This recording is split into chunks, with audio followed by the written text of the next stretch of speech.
السلام علیکم ورحمۃ اللہ وبرکاتہ۔ الحمد للہ رب العالمین والصلاة والسلام علی سید الانبیاء والمرسلین، اما بعد۔ جی محترم پیارے بھائی، آپ نے سوال کیا ہے کہ کچھ لوگوں کا کہنا ہے کہ اگر قرآن و حدیث کو ڈائریکٹ پڑھو گے تو گمراہ ہو جاؤ گے، تو ان کا یہ کہنا کس حد تک درست ہے؟ میرے بھائی، قرآن و حدیث کے قریب وہ لوگ نہیں جانے دیتے جن کو خطرہ ہے کہ اگر لوگوں نے قرآن و حدیث کو پڑھنا شروع کر دیا تو ہماری دکانیں بند ہو جائیں گی۔ اگر لوگوں نے قرآن و حدیث کو پڑھنا شروع کر دیا تو پھر لوگوں کے سامنے حق اور سچ جو ہے وہ آشکار ہو جائے گا، حق اور باطل کا فیصلہ وہ کرنے پر قادر ہو جائیں گے۔ اس لیے یہ لوگ سادہ لو انسانوں کو قرآن اور حدیث کے قریب بھی نہیں جانے دیتے۔ تو قرآن مجید کے اندر کئی آیات موجود ہیں جن کی تعویل کر کے اور جن کا غلط مفہوم اور غلط ترجمہ کر کے یہ لوگوں کو گمراہ کرتے ہیں۔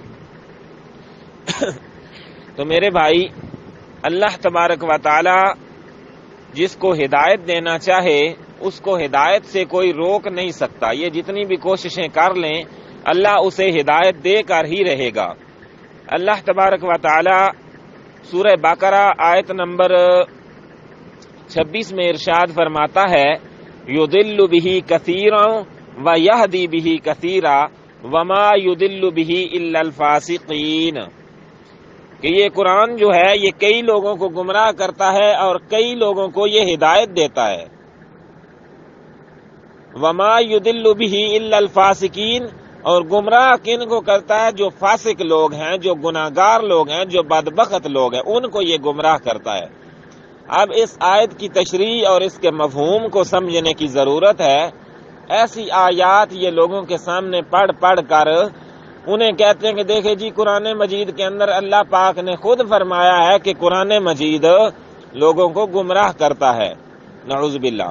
یہی سورہ بقرہ کی آیت نمبر 26 آپ پوری پڑھیں تو آپ کو پتہ چل جائے گا، سیاق و سباق پڑھنے سے آپ کو پتہ چل جائے گا کہ اللہ تبارک و تعالیٰ نے جو یہ ارشاد فرمایا یہ کس وجہ سے فرمایا۔ تو جیسا کہ آپ کے علم میں ہے کہ اللہ تبارک و تعالیٰ قرآن مجید کے اندر مختلف مثالیں دے دے کر لوگوں کو سمجھاتا ہے۔ کسی جگہ پر مکھی کی مثال دے رہا ہے، کسی جگہ پر چیونٹی کی مثال دے رہا ہے، کسی جگہ پر گٹھلی کی، کھجور کی گٹھلی کے اوپر پردے کی مثال دے رہا ہے۔ تو ان مثالوں کو دیکھ کر اور سن کر جو جاہل اور بدبخت لوگ ہیں وہ اس سے گمراہ ہوتے ہیں۔ وہ کیا کہتے ہیں کہ دیکھیں جی، اس کے اندر آپ مکھی کی مثال یا چیونٹی کی مثال دینے کی کیا ضرورت ہے؟ اور جو اہل ایمان ہوتے ہیں جن کو اللہ ہدایت دینا چاہتا ہے وہ سمجھ جاتے ہیں کہ یہ مثالیں دینے کا مقصد کیا ہے۔ اللہ تبارک و تعالی ہمیں سمجھانا چاہتا ہے، ایسی مثالوں سے سمجھانا چاہتا ہے کہ جو مثالیں ہماری سمجھ میں آسانی سے آ جائیں۔ تو اب اور بھی کئی آیات ہیں جن میں اللہ تبارک و تعالی فرماتا ہے کہ اللہ جس کو چاہتا ہے اس کو ہدایت بخشتا ہے اور جسے چاہتا ہے گمراہ چھوڑ دیتا ہے۔ مثلا اللہ تبارک و تعالی نے سورہ ابراہیم کی آیت نمبر 4 میں ارشاد فرمایا ہے، فَيُضِلُّ اللَّهُ مَن يَشَاءُ وَيَهْدِي مَن يَشَاءُ وَهُوَ الْعَزِيزُ الْحَكِيمُ، پھر اللہ جسے چاہتا ہے گمراہ کرتا ہے اور جسے چاہتا ہے ہدایت دیتا ہے، اور وہ غالب اور حکمت والا ہے۔ قرآن مجید کی دوسری مختلف آیات اس بات کی تشریح کرتی ہیں کہ اللہ نے حق اور باطل میں ایک تفریق کر دی ہے اور حق اور باطل کو بالکل نمایاں اور واضح کر دیا ہے۔ اب یہ بندے کی اپنی خواہش ہے، وہ حق کو پسند کرتا ہے یا اس کو چھوڑ دیتا ہے۔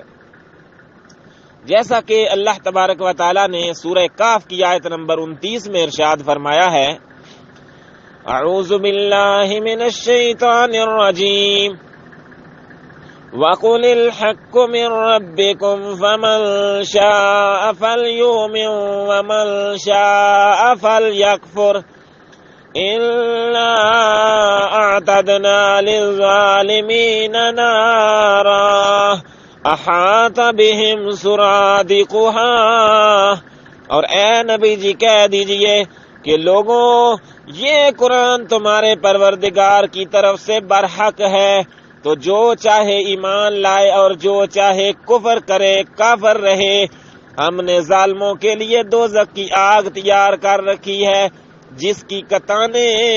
جس کی کناتیں ان کو گھیر رہی ہوں گی۔ تو یہاں پر بھی وعید کن کے لیے ہے؟ ان ظالموں کے لیے ہے جو قرآن کو سمجھنا نہیں چاہتے۔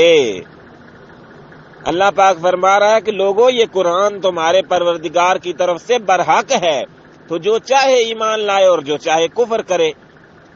تو جو قرآن کو پڑھے گا ہی نہیں، اسے کیسے پتا چلے گا کہ حق اور باطل کیا ہے؟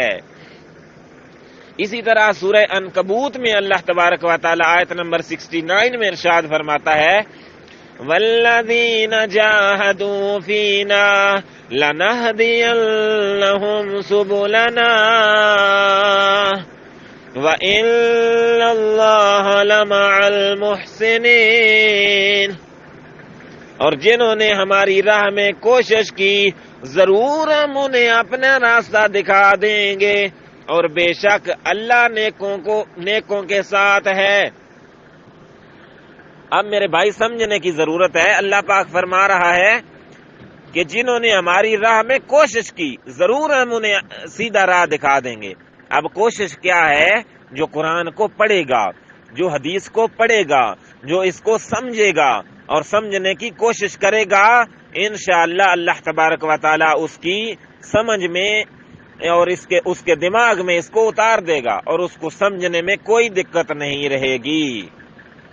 میرے بھائیو، اللہ پاک نے تو قرآن مجید میں خود ارشاد فرما رکھا ہے کہ وَلَقَدْ يَسَّرْنَا الْقُرْآنَ لِلذِّكْرِ فَهَلْ مِن مُدَّكِرٍ۔ صرف ایک آیت نہیں بلکہ ایک ہی صورت کے اندر متعدد آیات ہیں کہ اللہ پاک نے تو اس ذکر کو آسان نازل کیا ہے۔ کون ہے جو اسے سوچے اور سمجھے؟ اور سورہ شورا کے اندر 13 نمبر آیت میں اللہ پاک ارشاد فرماتا ہے کہ اللہ جسے چاہتا ہے اپنے لیے چن لیتا ہے، اور جو اس کی طرف رجوع کرے اسے اپنی طرف راستہ دکھا دیتا ہے، یعنی اسے ہدایت دے دیتا ہے۔ اس لیے میرے بھائی، اللہ کی طرف رجوع کرنے کی ضرورت ہے۔ اگر رجوع نہیں کریں گے تو ہدایت کیسے ملے گی؟ اب رجوع کیسے کرنی ہے؟ قرآن کو پڑھ کر رجوع کرنی ہے۔ اللہ پاک فرماتا ہے وَاعْتَصِمُوا بِحَبْلِ اللَّهِ جَمِيعًا وَلَا تَفَرَّقُوا، کہ اللہ کی رسی کو مضبوطی سے تھامے رکھو اور تفرقہ نہ پھیلاؤ۔ اب اللہ کی رسی کیا ہے؟ قرآن مجید، اس کو مضبوطی سے تھام کے رکھنا ہے، اس کے اوپر عمل کرنا ہے، تو پھر انشاءاللہ گمراہ نہیں ہوگے۔ اسی طرح اللہ پاک فرماتا ہے فَإِن تَنَازَعْتُمْ فِي شَيْءٍ فَرُدُّوهُ إِلَى اللَّهِ وَالرَّسُولِ، کہ جب آپس میں کوئی تنازع ہو جائے، کوئی جھگڑا ہو جائے، تو خود کو اللہ اور اس کے رسول کی طرف پیش کر دیا کرو۔ تو اب اللہ اور اس کے رسول کی طرف کیسے پیش کرنا ہے؟ کہ نبی کی حدیث اور کتاب اللہ، یعنی قرآن کی طرف آ جاؤ اور نبی کی حدیث کی طرف آ جاؤ، جو وہاں سے آپ کو راہ ملتی ہے اس راہ پر چل پڑو۔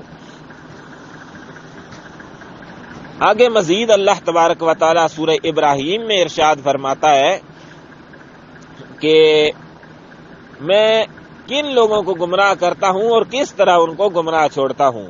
اللہ پاک فرماتا ہے آیت نمبر 26 اور 27 میں وَمَا يُضِلُّ بِهِ إِلَّا الْفَاسِقِينَ، اور اس سیدھے راستے سے اللہ گمراہ نہیں کرتا سوائے نافرمانوں کو، إِلَّا الْفَاسِقِينَ، سوائے فاسقوں کو، یعنی جو فاسق ہیں، جو سمجھنا نہیں چاہتے، جو بدبخت ہیں، ان کو اللہ پاک گمراہ کر دیتا ہے۔ وَيُضِلُّ اللَّهُ الظَّالِمِينَ وَيَفْعَلُ اللَّهُ مَا يَشَاءُ، اور اللہ نافرمانوں ظالموں پر راہ گم کر دیتا ہے اور وہ جو چاہتا ہے کرتا ہے۔ اللہ کیسے گمراہ کرتا ہے؟ کسے گمراہ کرتا ہے؟ ظالموں کو اور نافرمانوں کو، ان کو گمراہ کرتا ہے جو سمجھنا ہی نہیں چاہتے۔ اب سوال پیدا ہوتا ہے کہ اللہ گمراہ کیسے کرتا ہے؟ اس کا جواب اللہ تبارک و تعالیٰ نے بہت کھول کر دے دیا ہے. آپ یہ آیت پڑھ لیں گے اور سمجھ لیں گے تو انشاءاللہ سارے اشکالات دور ہو جائیں گے. اللہ تبارک و تعالیٰ سورۃ نساء کی آیت نمبر 115 میں ارشاد فرما رہا ہے وَمَن يُشَاقِقِ الرَّسُولَ مِن بَعْدِ مَا تَبَيَّنَ لَهُ الْهُدَىٰ وَيَتَّبِعْ غَيْرَ سَبِيلِ الْمُؤْمِنِينَ نُوَلِّهِ مَا تَوَلَّىٰ وَنُصْلِهِ جَهَنَّمَ وَسَاءَتْ مَصِيرًا. اور جو شخص سیدھا رستہ معلوم ہونے کے بعد پیغمبر کی مخالفت کرے، جس کو پتہ چل جائے کہ اللہ کے نبی کی سنت یہ ہے، اللہ کے نبی کی حدیث یہ ہے، اللہ کے نبی نے راستہ یہ بتایا ہے، پھر بھی پیغمبر کی مخالفت کرے اور مومنوں کے راستے کے سوا اور کسی دوسرے راستے پر چلے. مومن کون ہے؟ صحابہ کرام مومن ہیں جنہوں نے اللہ کی کتاب یعنی کتاب اللہ کو اور نبی کریم صلی اللہ علیہ وآلہ وسلم کی حدیث اور سنت کو اپنایا، وہ مومن ہیں. تو ان کو چھوڑ کر کسی اور راستے کے اوپر جب کوئی چلتا ہے، جب اسے پتہ بھی چل جائے کہ قرآن یہ کہہ رہا ہے، جب اسے پتہ بھی چل جائے کہ حدیث یہ کہہ رہی ہے، پھر بھی اندھا بنا رہے، پھر بھی جاہل بنا رہے، تو اللہ پاک فرماتا ہے وَيَتَّبِعْ غَيْرَ سَبِيلِ الْمُؤْمِنِينَ، اور مومنوں کے راستے کو چھوڑ کر کسی اور راستے کو اختیار کرے. نُوَلِّهِ مَا تَوَلَّىٰ وَنُصْلِهِ جَهَنَّمَ وَسَاءَتْ مَصِيرًا. تو جدھر وہ چلتا ہے ہم اسے ادھر ہی چلنے دیں گے اور قیامت کے دن جہنم میں داخل کریں گے، اور وہ بری جگہ ہے. اس آیت میں بالکل واضح ہو گیا کہ جو جان بوجھ کر سمم بکمن بنا رہے، جس کو پتہ بھی ہو کہ قرآن یہ کہہ رہا ہے، حدیث یہ کہہ رہی ہو، پھر بھی کہے کہ نہیں جی اگر حدیث اور قرآن کو مانوں گا تو پھر یہ میری جو دیہڑی ہے نا یہ نہیں لگے گی، میری جیب میں نہیں بھرے گی، اور میری روزی کا سوال ہے. میرے بھائیوں رازق اللہ ہے، اگر سچ بھی آپ بولو گے پھر بھی اللہ پاک آپ کو روزی دے گا. تو اس لیے صرف جو فاسق لوگ ہیں، جو ظالم لوگ ہیں، ان کو ہی اللہ گمراہ کرتا ہے. جو سمجھنا چاہیں ان کو گمراہ نہیں کرتا، کیونکہ یہ شیطان کی چال ہے. جب اللہ تبارک و تعالیٰ نے شیطان کو کہا تھا نا کہ آدم علیہ السلام کو سجدہ کر، تو اس وقت اس نے انکار کیا تھا، تو اس نے مہلت مانگی تھی. وہ بھی بنی اسرائیل صورت ہے، اس کی آیات ہیں 61 سے لے کر 65 تک. وہاں پر یہ مدلل پورا واقعہ موجود ہے. قرآن کی آیات آپ پڑھیں گے تو پتہ چلے گا. اس شیطان نے یہی وعدہ کیا تھا کہ میں تیرے لوگوں کو گمراہ کروں گا، تو اللہ نے کہا تھا کہ جو میرے ہوں گے ان کو تو گمراہ نہیں کر پائے گا. وہ میں آپ کے سامنے پیش کر دیتا ہوں. وَإِذْ قُلْنَا لِلْمَلَائِكَةِ اسْجُدُوا لِآدَمَ فَسَجَدُوا إِلَّا إِبْلِيسَ قَالَ أَأَسْجُدُ لِمَنْ خَلَقْتَ طِينًا. جب ہم نے فرشتوں کو حکم دیا کہ آدم کو سجدہ کرو تو ابلیس کے سوا سب نے کیا.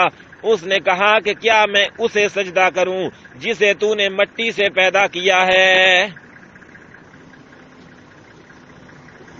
قال أرأيتك هذا الذي كرمت علي لئن أخرتني إلى يوم القيامة لأحتنكن ذريته إلا قليلا.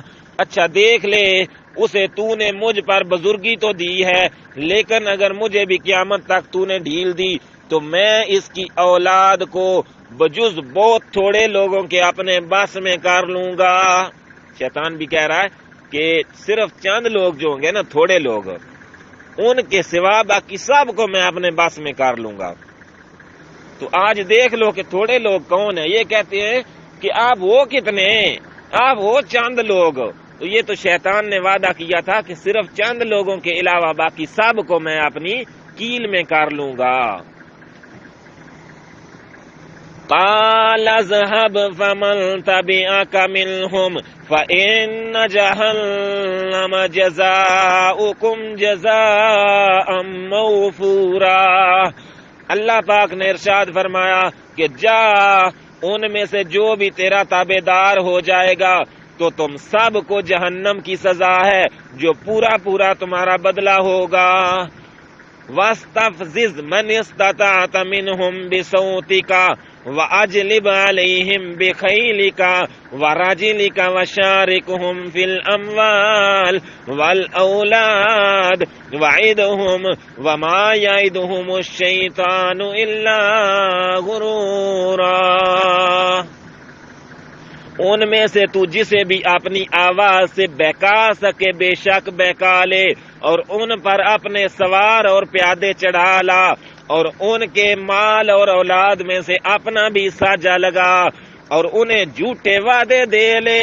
ان سے جتنے بھی وعدے شیطان کے ہوتے ہیں سب کے سب سراسر فریب ہیں، سب کے سب وعدے سراسر فریب ہیں۔ آگے اللہ پاک نے کیا فرمایا کہ ان عبادی لیس لک علیہم سلطان وکفی بربک وکیلا۔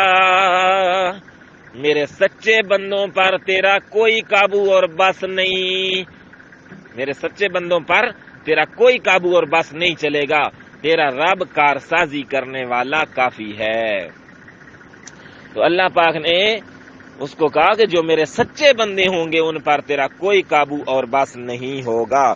تو اس قرآن کی آیت سے بھی تائید ہو رہی ہے کہ جو سچے ہوں گے وہ کبھی بھی گمراہ نہیں ہوں گے، جو حق پسند ہوں گے وہ کبھی گمراہ نہیں ہوں گے، جو باطل پسند ہوں گے وہی گمراہ ہوں گے۔ اس لیے میرے بھائیوں، قرآن اور حدیث کو پڑھو اور حق اور باطل کی تلاش کرو، جس طرح کہ اللہ تبارک و تعالیٰ قرآن میں فرماتا ہے نا کہ جب کوئی فاسق تمہارے پاس خبر لے کر آئے تو اس کی تحقیق کر لیا کرو۔ اس لیے آج تحقیق کرنے کی ضرورت ہے کہ فاسق اور فاجر کون ہے اور اہل حق کون ہے۔ تو اس کا معیار اللہ تبارک و تعالیٰ نے خود بتا دیا ہے کہ فَإِن تَنَازَعْتُمْ فِي شَيْءٍ فَرُدُّوهُ إِلَى اللَّهِ وَالرَّسُولِ۔ اور اس کے علاوہ اللہ کے نبی صلی اللہ علیہ وآلہ وسلم نے بھی اپنے آخری خطبے میں فرمایا تھا کہ میں تمہارے درمیان کتاب اللہ اور اپنی سنت کو چھوڑ کر جا رہا ہوں، ان کو ہاتھ سے تھامے رکھنا، پھر کبھی بھی تم لوگ گمراہ نہیں ہوں گے۔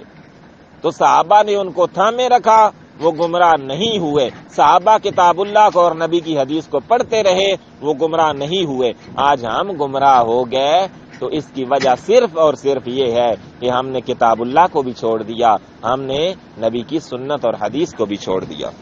تو امید کرتا ہوں آپ کو آپ کا جواب مل گیا ہوگا۔ اللہ تبارک و تعالیٰ سے دعا ہے کہ اللہ ہمیں عمل کرنے کی توفیق نصیب فرمائے۔ وما علینا الا البلاغ واللہ اعلم بالصواب۔